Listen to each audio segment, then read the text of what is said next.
Bonjour à tous, aujourd'hui on est à Gembloux qui se situe à mi-chemin entre Charleroi et Saint-Tron. Saint-Tron on ira prochainement, mais si on est ici c'est aussi pour que Dom vous raconte son anecdote à propos d'un déplacement mémorable qu'il y a eu pour le tour final de 85. C'était l'avant-dernier match et je laisse la parole à Dom. Oui, bonjour à tous, j'espère que vous allez bien. Ce match, moi j'y ai participé, j'étais jeune malheureusement, je ne le suis plus. Et donc c'est dans le courant du mois de juin en 85, un jeudi. On décide avec un pote et son papa de rentrer au match, donc à Saint-Tron.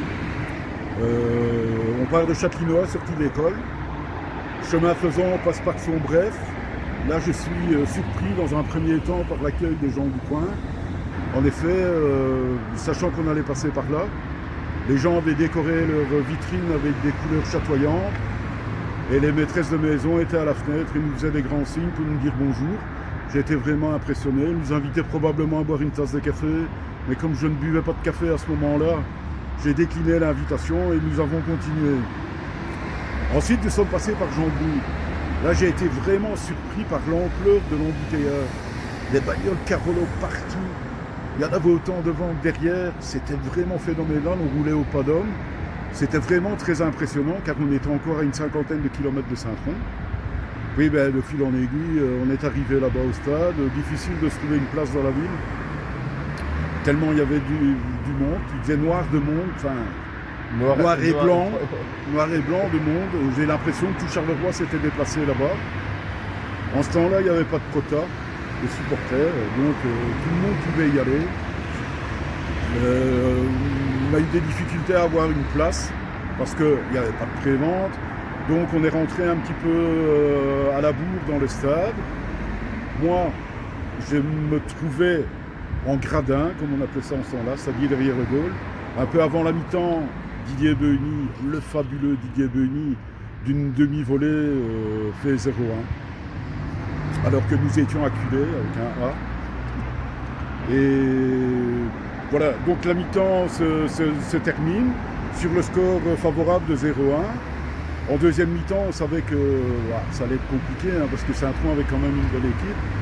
Et puis ils étaient quand même un petit peu poussés par leur public également.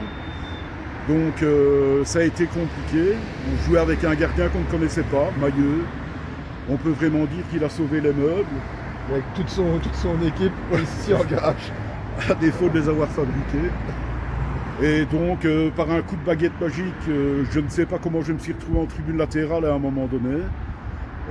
C'était une ambiance vraiment formidable. On poussait tellement notre équipe que nous-mêmes on se poussait vers le terrain comme pour les aider. À un moment donné, à la fin du match, il y a eu un envahissement de terrain tout à fait impromptu. C'était pas organisé, c'était un petit peu permettez-moi l'expression, c'était un petit peu le bordel.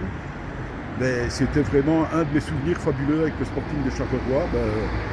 En espérant que dimanche, on renouvelle l'exploit parce que Saint-Tron, ça va pas être facile, les gars. Enfin, restons confiants là, dans une bonne spirale. Il n'y a pas de souci. Je pense, on sera vainqueur. Allez, Espérons-le. Salut. D'ici là, allez les zèbres et surtout, Sporting, vous bien. salut les gars. Ciao.